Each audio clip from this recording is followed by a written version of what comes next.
Salut à tous, nouvelle vidéo donc pour les récaps de trade d'aujourd'hui. Alors je fais le récap de trade alors que j'ai toujours pas tradé et qu'il y a la PM session qui commence dans vraiment pas longtemps. Donc pour la AM session, le trade de 9h30, juste après l'ouverture de 9h30 qui est du coup mon trading favori sur le Nasdaq, que du coup j'ai pas pu faire vu que j'étais en cours. La AM session j'ai pas pu la faire aujourd'hui parce que j'étais en cours. Donc super modèle 2022, ok, prise de liquidité, le haut du cycle de 90 minutes précédent, prise de liquidité ici, le haut qui est là, haut qui est là, haut qui est là, donc liquidité acheteuse, prise, puis displacement, après l'ouverture de 9h30, on a displacement en dessous de la structure qui est là, retour dans la CB qui est ici, prise de vente, 1 pour 2 RR, voire du coup la liquidité qui est en dessous, donc la liquidité du bas du cycle précédent x 2, donc là, voilà, et là, du coup ça fait une forme de market maker sell model, de là, retournement à là, comme ça. Donc voilà pour le trade d'aujourd'hui, que j'ai pas pu prendre vu qu'on était en cours. J'avais quoi déjà? Je crois que j'étais en gestion, je sais plus.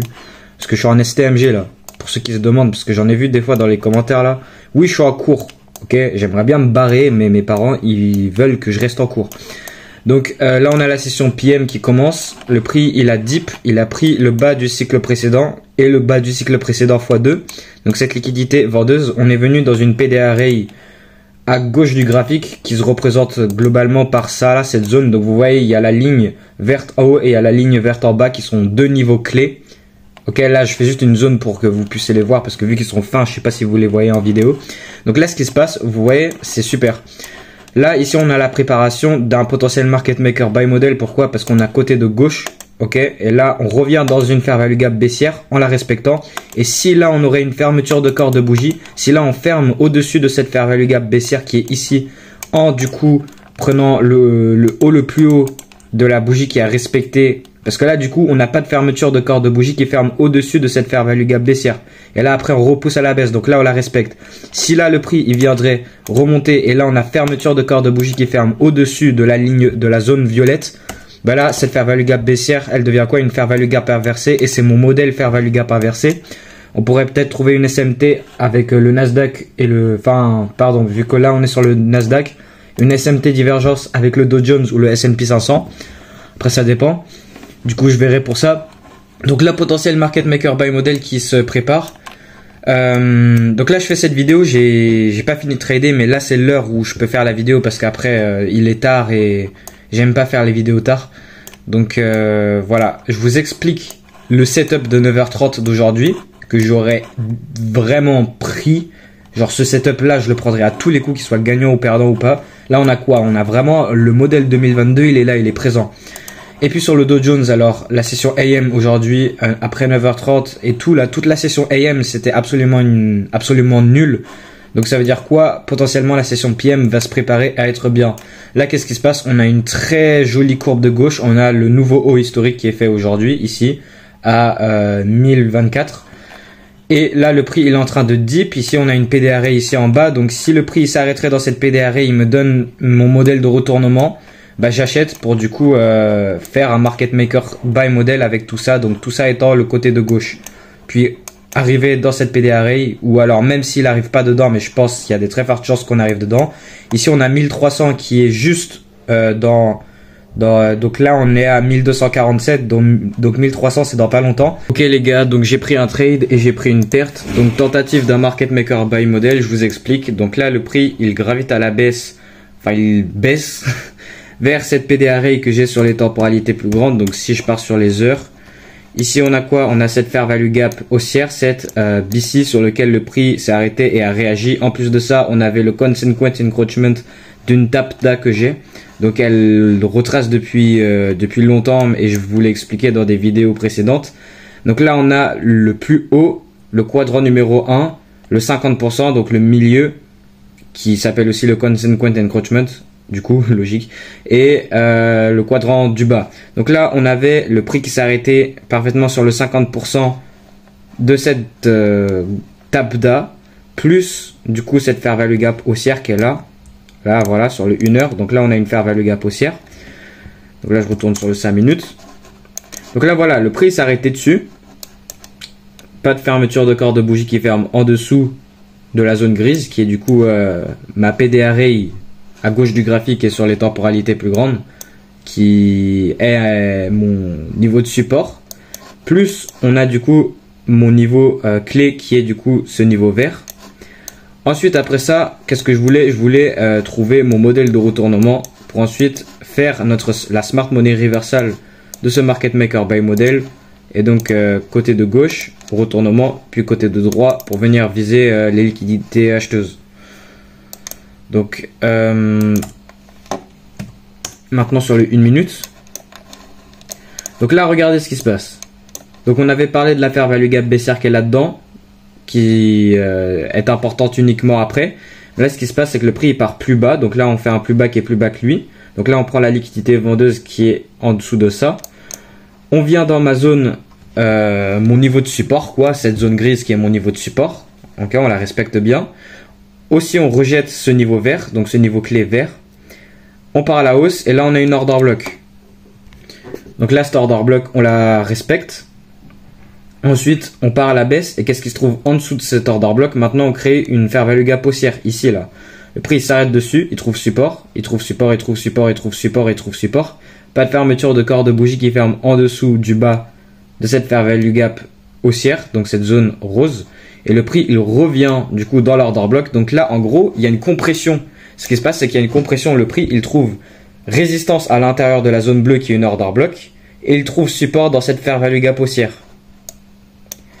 Et là, une fois que le prix, il a fermé au-dessus du haut de l'order block, ou alors tout simplement, ça aurait été le haut, le plus haut qui a respecté l'order block avant. Mais dès qu'on a eu la fermeture au-dessus de cette structure, on a notre market structure shift, enfin pour moi le retournement. En réalité, il était là. Je vais pas expliquer pourquoi, mais c'est pas grave. Dès qu'on a fermé au-dessus de ça, c'est là où je voulais acheter. Donc j'ai pris un achat juste après qu'on a fermé au-dessus. Stop loss en dessous, je l'ai mis en dessous de ce swing high. Ok, donc normalement ça serait en dessous de l'order block parce que du coup on peut laisser le prix revenir tester l'order block pour ensuite partir et monter. Sauf que je le mets toujours un peu plus bas, je laisse toujours des plus gros espaces de respiration. La première cible de liquidité c'est là-haut, donc ça serait un 1 pour 2, donc il y avait un 1 pour 2,5 il me semble, ouais c'était ça. 1.2, non merde, qu'est-ce que je dis, 2,5 RR. Donc de mon entrée jusqu'à la première cible de liquidité c'était un 2,5 RR. Ensuite, du coup on a le plus haut historique qui est là-haut là, c'est ce niveau rouge qui est là. Et puis on a le plus haut du jour qui est là. Donc le côté de gauche, la sell side curve, elle est tout ça globalement. Là j'ai anticipé le retournement pour ensuite lancer le côté de droit et venir envelopper tout ce qu'on a fait sur le côté de gauche. Donc là, tentative d'un market maker buy model qui a fait échec. Donc ce setup, il passe mais c'est pas le retournement que j'aurais préféré le plus. En fait moi ce qui me gêne c'est que j'aime pas la PM session les gars, c'est lent. En plus, on n'est pas dans une macro. On n'est pas dans une macro, j'ai même pas vérifié s'il y a de la SMT ou pas. Le trade est bien, en soi il est bien. Mais il est pas si bien que ça en fait. Donc qu'est-ce que j'aurais préféré? J'aurais voulu un prix plus direct parce que là le prix il est lent, il fait de l'avant-arrière, vous voyez la taille des bougies, c'est nul. Puis c'est pas ouf, on a les respects des arrêts et tout, mais après c'est... Et là ce qui s'est passé, du coup, le prix en sortant de l'order block, devenant du coup une order block inversée, que du coup je mets mon stop loss en dessous pour laisser à ce que le prix le reteste pour ensuite revenir. Là le prix il s'arrête parfaitement, encore une fois, sur le haut de cette ancienne fair value gap baissière, sur le côté gauche de du MMBM. Là le prix, pas de fermeture de corps de bougie au-dessus, donc là on a un respect. Et là ici on a un peu un mini modèle 2022 là-dedans. Donc là, en soi, je sais pas si vous le voyez le modèle 2022, mais moi je le vois. Là, attendez, je vais décaler un petit peu la position à l'achat. Donc là, ici, ce qu'on a, c'est qu'on a cette PDA array, ok, pour que le prix il trouve potentiellement résistance, et c'est ce qu'il a fait. Ici, on a pris, merde. Ici, on a pris cette mini structure là, donc une mini prise de liquidité haussière. Ensuite, ce qui se passe, c'est que le prix, là, il displace à peu près, ouais, là, je précise bien, à peu près agressivement en dessous du swing low qui est là. Donc là, retournement. Et là, qu'est-ce qui se passe? On laisse derrière quoi? Une mini petite, enfin, non pas. Ici, on laisse derrière une petite fair value gap baissière. Et là, on a IO Fed dedans. Donc là, la seule entrée possible, ça serait l'IO Fed. Et là, ensuite, le prix, il baisse. Donc ici, on a une mini forme de retournement. Donc ça, j'ai pas vu par contre. Là, je le vois uniquement avec vous. Donc stop loss soit au-dessus du haut de la fair value gap. Moi, je préfère toujours vraiment le mettre au-dessus de la bougie. Et là, il y a un A pour 2 RR facile. Mais ça, c'est un trade vraiment rapide. Ça, c'est vraiment du rapide. Faut être rapide là. Faut appuyer rapidement sur les boutons. Parce que là, la IO Fed, soit fallait vraiment mettre une ordre limite, ou alors fallait vraiment entrer, ou alors ok, tu entres un peu plus bas, mais c'est pas grave. Donc, on a eu un petit modèle de retournement à partir de cette array sur le côté de gauche du graphique, sur lequel le prix peut potentiellement faire résistance, et c'est ce qu'on a fait. Et vu qu'on a trouvé résistance et on a fait un retournement sur ce niveau de résistance, bah le prix il est passé il est repassé à la baisse tout simplement, et il est venu prendre mon stop loss. Donc au lieu de continuer cette hausse. Donc là vous voyez il y a beaucoup de compression. En fait c'est vraiment énormément de compression. Vous voyez là ça fait un peu c'est presque comme une consolidation je dirais. Hein.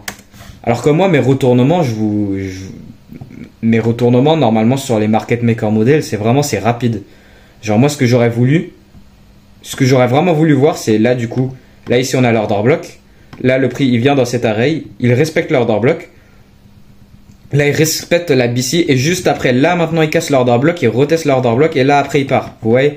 Alors que là il trouve compression. Vous voyez là il compresse entre la fair value gap haussière qui est la zone rose et l'order block qui est cette grosse zone bleue. Et là le prix il est lent. Donc là vous voyez là le prix commence à s'accélérer un peu plus. Pourquoi? Parce que là on est dans la macro de 13h45 à 14h15. Donc là on vient juste d'entrer dans cette macro. On a pris la liquidité à la baisse qu'elle a, mais ça que j'aime pas, on a cette belle array, une bonne array, plus le consequent encroachment d'une TAPDA que j'ai sur les temporalités plus grandes qui a été réutilisée des multiples fois. En plus de ça, du coup logiquement j'ai pas exécuté, je vais pas exécuter plusieurs market maker modèles à la fois. Celui-ci c'était vraiment juste voilà, j'ai placé le truc pendant que j'étais sur ça. Là j'ai pas placé de trade. Sur lui du coup j'ai placé un trade, mais sur lui j'ai pas placé de trade parce que du coup j'étais déjà dans lui. Je veux pas être dans deux positions en même temps sur le même style d'entrée. Du coup je choisis celle qui me plaît le plus, qui est du coup elle, même si elle est pas ouf. Attendez, je remets ma position à l'achat, voilà. Même si elle est pas ouf. Et celle-ci c'est pareil. Donc là le prix, regardez, c'est exactement pareil. Donc là le prix, il tombe vers cette PD array que j'ai sur les temporalités plus grandes à gauche du graphique. Donc ce niveau bleu, le prix il s'arrête à cet endroit-là. Donc il trouve support sur mon niveau d'intérêt pour que le prix fasse support. En ayant pris la liquidité en ayant pris le bas qui est là, le bas qui est là, et le bas du jour, le bas de la session de Londres, enfin le bas du jour, les bas qui sont là. Donc là on a pris de la liquidité vendeuse, on a tapé dans une PD array que j'ai à gauche du graphique, donc un niveau de support précis, donc un bon niveau, ok, c'est un bon niveau pour que le prix s'arrête, et c'est ce qu'il a fait. C'est un niveau que moi j'aime bien. Et là ici on a fait le premier retournement, donc le retournement le plus précis. Donc là on a le modèle IFVG ici, fair value gap à la baisse, on la respecte, on repart, et après on ferme au-dessus. Donc là on a une mini forme de retournement, on a un mini market structure shift dès la cassure de la bougie qui est là.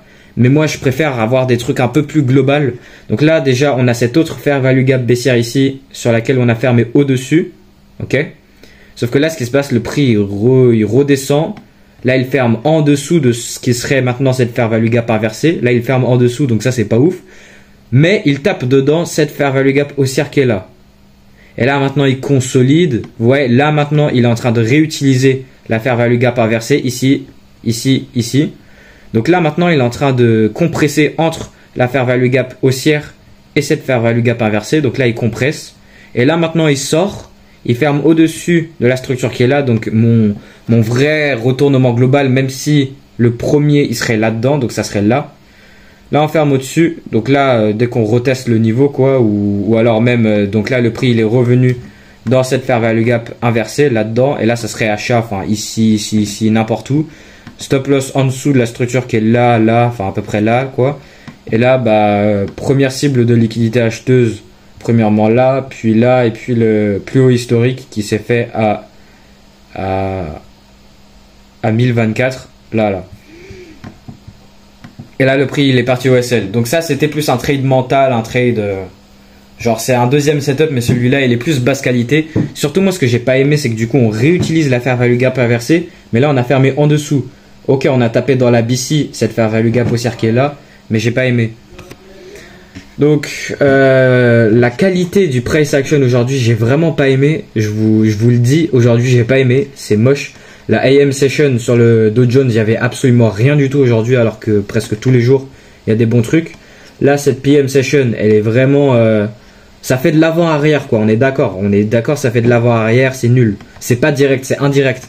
Moi, je suis là pour que IPDA me montre des programmes acheteurs et vendeurs et que j'entre dans les retournements pour faire des market maker modèles. Donc voilà pour ces deux trades. Voilà. Résultat d'aujourd'hui, j'ai raté un très beau setup ici, AM juste après 9h30. Et pour la session PM, j'ai pris une perte. Puis c'est tout pour aujourd'hui. Plus du coup le price action d'aujourd'hui qui est pas très efficient, qui est pas très... Vraiment, j'aime pas, c'est moche. Genre, j'aime pas ça. Allez, salut les gars. À demain pour une nouvelle tentative de market maker model de MMXM. Et voilà quoi. J'ai quoi d'autre à dire? Allez, salut.